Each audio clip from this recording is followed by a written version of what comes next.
Bismillahirrahmanirrahim. Assalamualaikum warahmatullahi wabarakatuh. Salam sejahtera untuk kita semua. Perkenalkan, nama saya Nurjana MAHK, dosen pengampu mata kuliah Fikih Kontemporer pada program studi Pendidikan Agama Islam Fakultas Ilmu Sosial Universitas Negeri Padang. Pada video ini, saya akan memperlihatkan bagaimana saya mengajar pada mata kuliah Fikih Kontemporer, di mana mata kuliah ini merupakan mata kuliah wajib prodi dengan kode mata kuliah PAI 1.615.303 yang berbobot 2 SKS. Tujuan pembelajaran ini adalah agar mahasiswa mampu menganalisis permasalahan kontemporer tersebut secara kritis berdasarkan pendekatan fikih yang relevan dan kontekstual.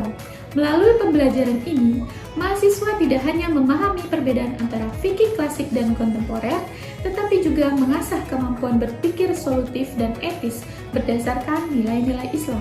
Pembelajaran diselenggarakan dengan model Problem Based Learning atau PBL dan Case Based Learning atau CBL, didukung dengan media digital seperti slide presentasi, LMS, dan video pembelajaran. Mahasiswa ditugaskan untuk membaca, menganalisis, dan mendiskusikan studi kasus nyata, baik melalui diskusi kelompok maupun tugas individu. Video ini dibuat untuk memenuhi persyaratan Serdos 2025, yaitu pada bidang unjuk kerja Tridharma Perguruan Tinggi atau dikenal dengan PDD UKTPT pada bidang pengajaran. Dalam video pembelajaran ini, saya akan memperkenalkan tujuan, struktur, dan pendekatan pembelajaran yang digunakan dalam perkuliahan fikih kontemporer dalam 3 poin, yaitu delivery, interaction, dan assessment. Delivery mencakup penyampaian materi fikih kontemporer, merupakan mata kuliah yang membahas pemikiran hukum Islam terhadap isu-isu sosial modern yang berkembang di tengah masyarakat. Fokus utama kita adalah bagaimana merespon problematika kekinian, di mana kemampuan yang diharapkan atau CPMK pada mata kuliah ini yaitu 1. Mahasiswa mampu menjelaskan dan menganalisa tentang pengantar fikih kontemporer. Mahasiswa mampu menjelaskan dan menganalisis tentang monogami, poligami, dan perkawinan beda agama. Rokok dan nafsa, abortus, menstrual regulation, dan eugenetika. Mahasiswa mampu mengidentifikasi dan menganalisis tentang transplantasi organ tubuh dan transfusi darah, serta eutanasia dan operasi plastik. Mahasiswa mampu menganalisis tentang hisab dan ruqyat, KB dan alat kontrasepsi, inseminasi, bank sperma dan bank ASI, ziswaf produktif. Mahasiswa mampu menganalisis tentang pembuktian zina dengan peralatan modern, penjara sebagai sanksi pidana, bom bunuh diri, dan pemberontak. Dan mahasiswa mampu menganalisis tentang perempuan sebagai kepala negara dan Pancasila sebagai dasar negara, dan menganalisis tentang gender dan feminisme. Interactions meliputi interaksi antara mahasiswa dengan dosen dan mahasiswa dengan mahasiswa. Interaksi ini dapat berlangsung dengan cara di kelas melalui diskusi dan tanya jawab, pembimbingan yang dilakukan di luar kelas, melalui grup WhatsApp, dan melalui menu diskusi pada laman LMS Smile UNP. Kemudian, assessment. Evaluasi dilakukan secara berjenjang, mulai dari ringkasan materi, analisis kasus, proyek berbasis lapangan, hingga ujian tengah dan akhir semester. Penekanan diberikan pada ketepatan analisis dan keterkaitan materi dengan realitas sosial. Semua ini saya jelaskan pada awal perkuliahan. Selanjutnya, saya juga memberikan kontrak perkuliahan untuk mengetahui hak dan kewajiban saya sebagai dosen pengampu dan juga mahasiswa. CPMK pada materi yang akan saya sampaikan pada video pembelajaran ini yaitu urgensi fikih kontemporer dalam konteks modern dan relevansi fikih kontemporer dalam menjawab persoalan aktual umat Islam.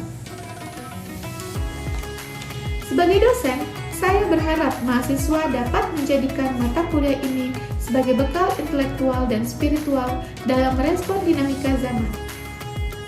Di era yang terus berubah, kemampuan menafsirkan hukum Islam secara kritis dan solutif adalah bekal utama calon intelektual muslim. Berikut merupakan video pembelajaran yang sudah saya lakukan di kelas secara sinkronus pada mahasiswa S1 Program Studi Pendidikan Agama Islam Fakultas Ilmu Sosial Universitas Negeri Padang. Terima kasih. Wassalamualaikum warahmatullahi wabarakatuh. Bismillahirrahmanirrahim. Assalamualaikum warahmatullahi wabarakatuh. Waalaikumsalam warahmatullahi wabarakatuh. Alhamdulillahirrahmanirrahim. Segala puji bagi Allah, Tuhan semesta alam, yang mana pada hari ini telah memberikan kita kesehatan sehingga kita dapat berkumpul kembali. Hari ini pada mata kuliah fikih kontemporer ya.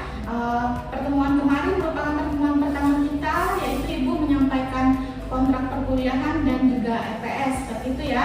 Insya Allah semuanya dalam keadaan sehat walafiat. Sehat semuanya? Alhamdulillah. Sholawat, kirim salam senantiasa kita sanjung agungkan kepada Nabi besar kita, Nabi Muhammad SAW, yang kita nantikan syafaatnya di yaumil kiamat kelak. Oke, baik. Hari ini hari kedua kita kuliah. Ada yang nggak masuk hari ini? Ada semua ya. Dan juga sudah jangan lupa isi absensinya di MyUNP. Oke? Oke. Hari ini kan pertemuan kedua kita. Nah, itu kita akan memulai dengan yaitu materinya mengenai pengantar fikih kontemporer. Nah, Ibu kan udah upload ya filenya atau materinya di Smile kan. Udah ada yang baca belum materinya hari ini mengenai pengantar fikih kontemporer? Udah semua ya? Oke. Apa itu kira-kira, ada yang bisa menjelaskan sedikit mengenai topik kita hari ini? Oke, silakan Francisca ya. Oke, Francisca, silakan Francisca. Baik, fikih itu secara etimologi berasal dari kata fathiyah yafqahu fiqhan, yang berarti mengerti, memahami atau mengetahui. Sedangkan secara terminologinya, fikih itu merupakan ilmu yang membahas hukum-hukum syariat Islam yang bersifat praktis atau amaliyah yang berkaitan dengan perbuatan atau perkataan mukallaf, yakni orang yang sudah dibebani syariat.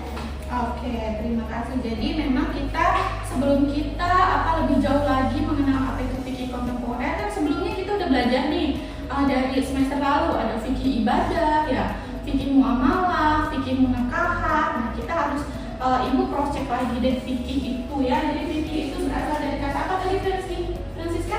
Fathiyah yafqahu, Fakihah ya. ya, Fakihah yafqahu fiqhan. Fikhan. Yang artinya apa itu? Mengerti, memahami atau mengetahui. Iya, jadi mengerti atau paham ya, mengerti, memahami dan juga mengetahui. Nah, seperti itu. Jadi fikih itu adalah pemahaman yang mendalam mengenai hukum syariat Islam yang bersifat praktis. Oke, mengenai hukum-hukum Islam yang bersifat praktis. Nah, gitu ya. Nah, itu yang secara etimologis. Kalau secara terminologi ya itu apa tadi?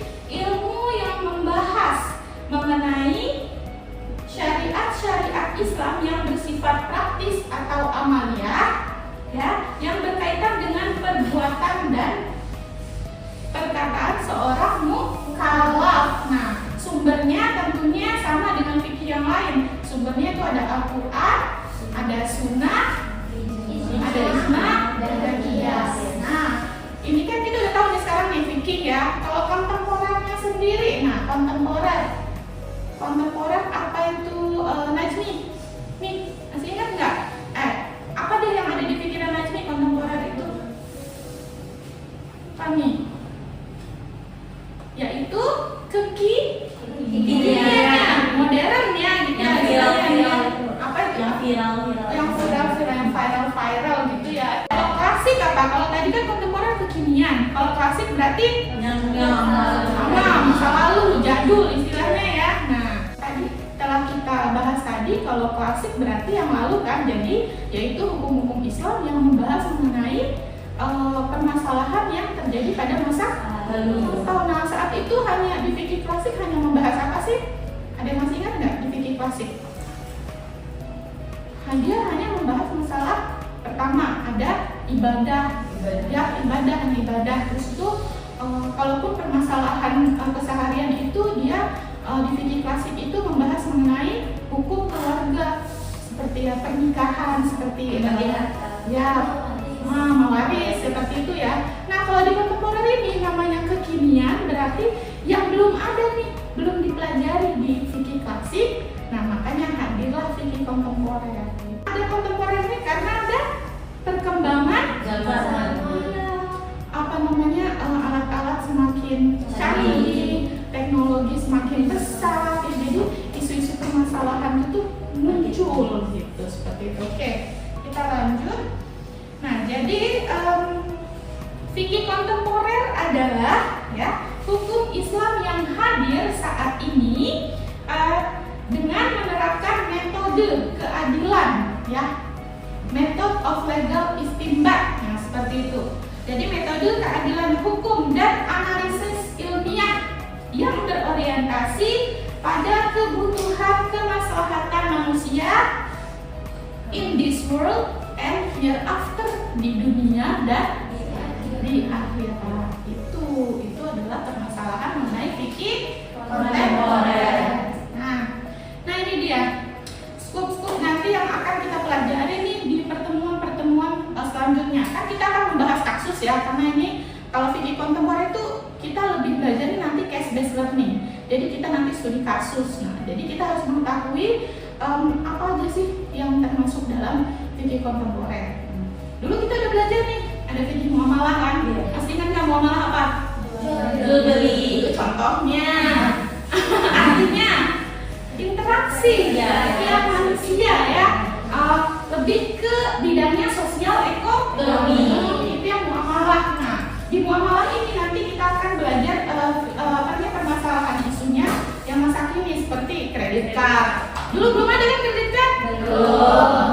Kemudian digital money, uang digital ya. Seperti apa? Dana, banking, ShopeePay ya, itu nah, itu GoPay ya, seperti itu. Kemudian ada stock exchange, apa stock exchange? Saham, seperti itu ya. Nah, dulu kan nggak ada tuh. Nah, itu di bidang muamalah. Kemudian kedua di bidang apa itu? Ibadah. Ada contohnya seperti apa? Permasalahan masa kini, sholatnya di mana? Kalau dulu kan sholat memang ada. Sholat di pesawat. Iya, sholat di pesawat. Gimana? Dulu kan belum ada pesawat ya. Gimana sih tata cara sholat dalam pesawat menurut fikih kontemporer gitu. Terus pray in congregation at the mosque during the COVID-19 pandemic. Sholat berjamaah ketika kemarin kan harusnya sholat berjamaah karena harus kan waktu apa pandemi COVID kemarin berjarak, iya malah ada jarak-jaraknya.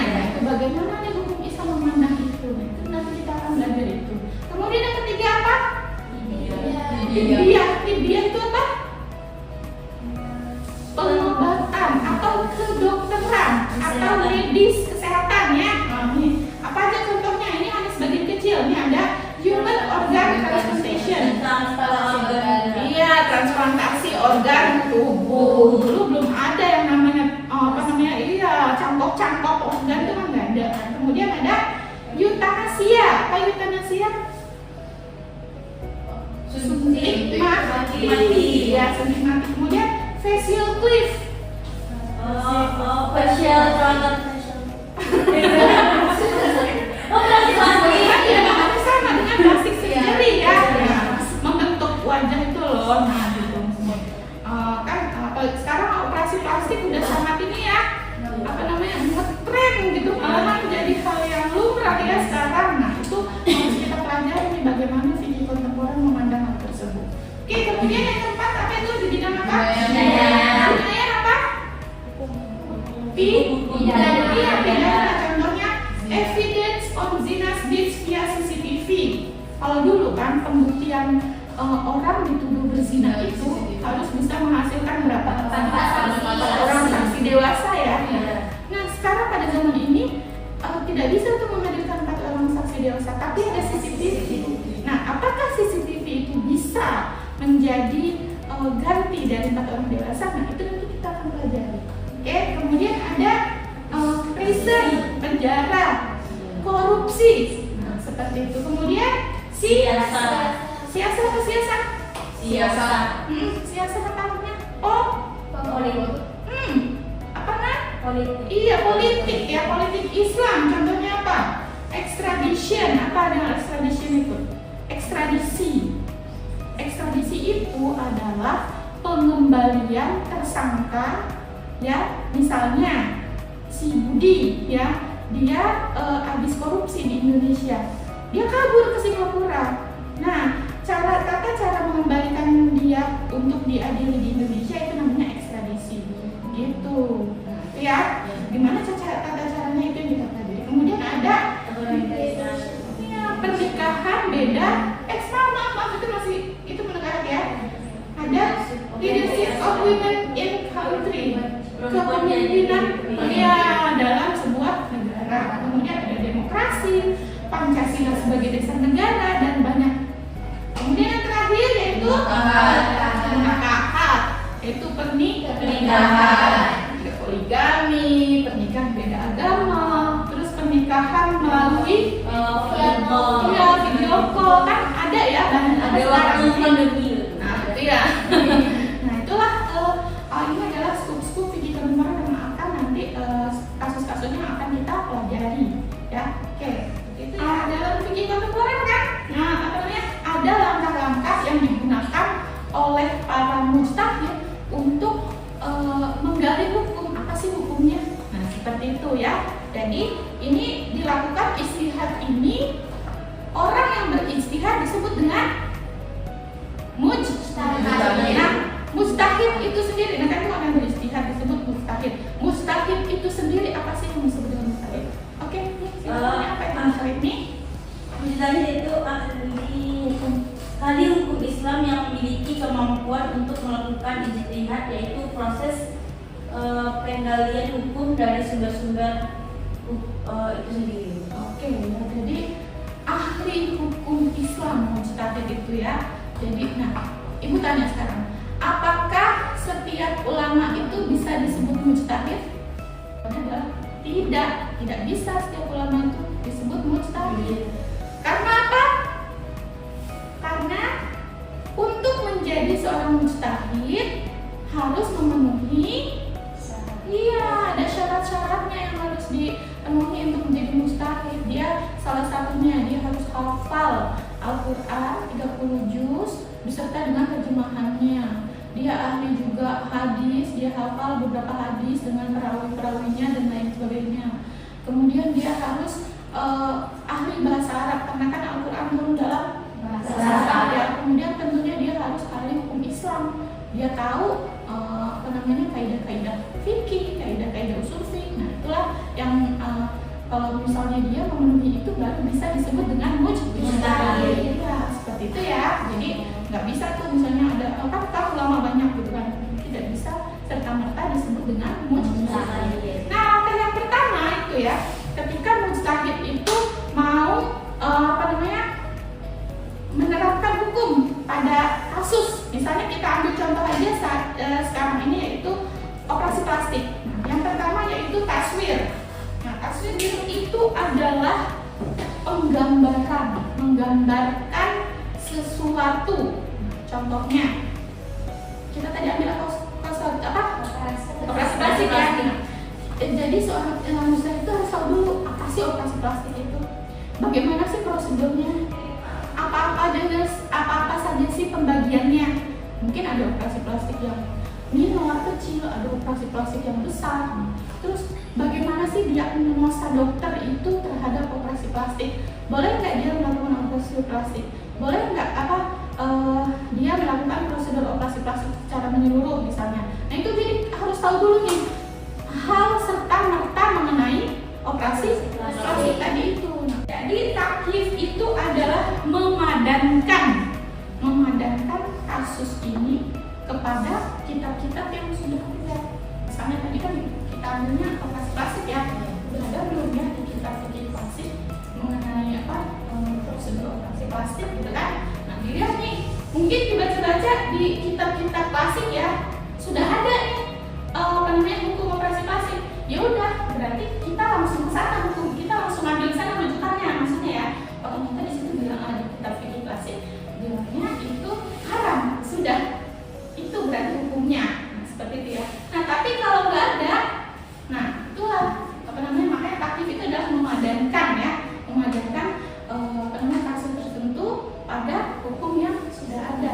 Nah kalau belum ada, masuk ke nomor ketiga, isdarul hukmi. Ya, yaitu menetapkan hukum. Nah, disinilah para mujtahid ini melihat pendapat-pendapat ulama yang fikih kontemporer bagaimana mengenai hukum operasi plastik gitu. Hukum dari operasi plastik itu ada dua, yaitu diperbolehkan dan tidak diperbolehkan. Kira-kira yang diperbolehkan karena apa? Diperbolehkan karena kesehatan. Karena apa? Kesehatan. Faktor kesehatan. Oke, misalnya karena apa?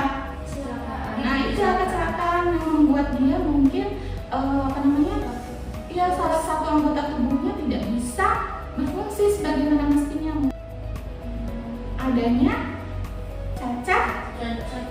Iya, cacat lahir. Nah, iya, cacat lahir atau cacat bawaan, kayak bibir sumbing. Kan itu makanya ulama fikih kontemporer membuat bahwa adanya prosedur operasi plastik. Nah, yang kedua yaitu yang tidak diperbolehkan. Karena apa? Untuk kecantikan. Nah, iya, semata-mata hanya alasannya kecantikan aja, atau ya lebih ini adalah sengaja untuk merubah ciptaan Allah. Sebenarnya misalnya hidungnya, ya sekarang itu kan bahasanya adalah rinoplasti ya. Nah, itu hidungnya udah ada sih sebenarnya hidungnya ya, berfungsi sebagaimana mestinya kan ya. Udah bernafas gitu kan, bisa bernafas, tapi karena pengen lebih cantik ya, kurang maju, makanya operasi plastik seperti itu. Karena itu berarti jatuhnya apa? Tidak bersyukur atas ciptaan Allah. Seperti itu ya. Nah, setelah itu barulah lahirlah fatwa. Nah, fatwa ini kalau di Indonesia produknya seperti apa? Misalnya yang dikeluarkan oleh siapa kalau di Indonesia ini? Fatwa MUI kan. Kalau di NU ada Lajnah, ada kalau di Muhammadiyah ada PP, Tajdid. Nah, seperti itu yang Muhammadiyah. Nah, seperti itu. Jadi inilah langkah-langkah yang harus dilalui oleh para mujtahid ketika mau mengetahui hukum dari permasalahan. Itu ya. Sampai sini sudah paham? Kita lanjut? Oke. Nah ini ada permainan sedikit. Nah ini dia. Coba ibu tanya nih. Nah ini masuk kemana aja? Yang pertama yang A itu apa itu? Ibu Megawati ya? Dia waktu itu sebagai apa? Presiden ya. Nah, berarti ini kepemimpinan wanita ya dalam negara. Itu masuk kemana itu? Iya, siasat politik. Kemudian yang B, lagi ngapain dia? Salat ya. Ini apa masuk kemana? Ibadah. Bagus. Kemudian yang C, yang radio operasi plastik ya. Operasi plastik masuk kemana? Iya, media. Nah, kemudian yang D, apa itu? Menikah. Apa itu? Video call ya. Berarti dia apa itu pernikahan?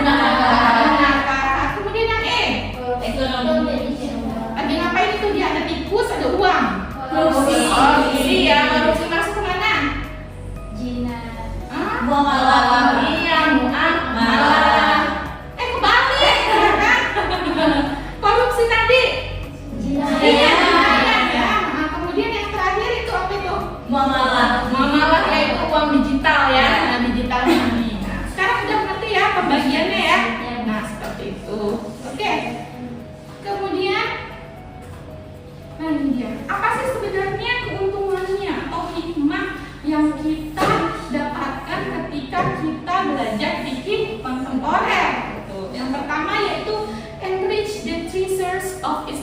fikih, memperkaya hasanah pengetahuan fikih Islam. Jadi tambahkan lagi nih, Islam itu tidak hanya melulu masalah ibadah aja gitu kan, tapi karena perkembangan ilmu pengetahuan teknologi yang semakin canggih, Islam bisa menjawab.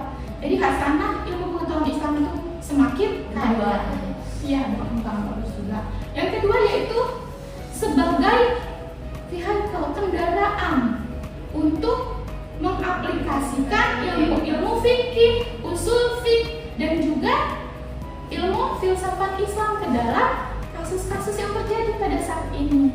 Kan gitu ya, apa sih kaidah fikihnya, apa sih kaidah usul fikihnya, adanya operasi plastik, adanya transplantasi organ tubuh gitu kan. Jadi kepake semua nih, ilmu-ilmu di fikih itu kepakai semua ya. Kemudian yang ketiga itu adalah finding problem solving of law, yaitu menemukan masalah dalam hukum. Nah, seperti permasalahan dan juga problem-problem yang berkembang pada saat sekarang ini. Kemudian yang keempat, avoiding the freezing of Islamic fikih, yaitu menghindari kebekuan dari fikih itu sendiri ya. Jadi yang tadi aku bilang ini berkaitan juga dengan enrich the freezer of Islamic fikih. Jadi fikih itu benar-benar mengikuti perkembangan zaman. Kemudian yang terakhir yaitu finding the relevance of Islamic fikih with the demands of the time. Jadi menemukan relevansi fikih Islam itu ya, yang berkembang sesuai dengan waktu. Seperti itu adalah manfaat kita mempelajari fikih kontemporer. Itu ya. Oke, sampai sini sudah paham ya? Oke, kemudian ini dia. Nah, Ibu sudah menyiapkan, Ibu kirim ya linknya ya di WhatsApp group. Silakan isi quizisnya. Nah ini, oke, Ibu udah kirim link quizisnya di grup WA. Silakan dicek, kerjakan seperti itu ya. Oke, sudah selesai? Selesai ya? Oke, selesai. Nah, jadi nih sampai sini nih hari ini materi kita cukup sederhana dan juga simpel ya hari ini ya, mengenai pengantar fikih kontemporer ya. Jadi ada yang bisa menyimpulkan apa itu fikih kontemporer?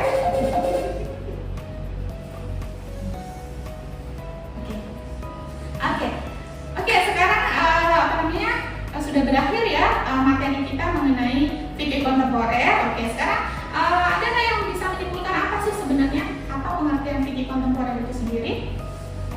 Oke, Ana silakan. Fikih kontemporer itu adalah ilmu pengetahuan yang menggambarkan mengenai pemikiran atau solusi pada permasalahan di masa sekarang. Oke, itu ya, simpel ya, itu aja yang mengenai fikih kontemporer. Untuk minggu depan kita masuk ke metode yang digunakan pada fikih kontemporer. Nah, ada 3 itu metodenya. Ada metode bayani, metode kiasi, dan metode ijtihad. Nanti itu akan kita pelajari lebih lanjut di minggu depan gitu. Oke, sekarang Ibu sudah juga mengupload tugas di Smile ya. Itu waktunya Ibu berikan selama 1 pekan untuk dikerjakan. Itu Ibu mengambil beberapa kasus, silakan pilih kasusnya apa. Begitu dengan berakhirnya topik perkuliahan kita hari ini, yaitu mengenai pengantar fikih kontemporer, maka berakhir juga perkuliahan kita pada hari ini ya. Terima kasih atas kehadirannya dan juga partisipasinya. Kita tutup perkuliahan hari ini dengan membaca kafaratul majlis. Subhanallahumma wa bihamdika, asyhadu an la ilaha illa anta, astaghfiruka wa atubu ilaik. Baik, mohon maaf jika ada kesalahan. Assalamualaikum warahmatullahi wabarakatuh.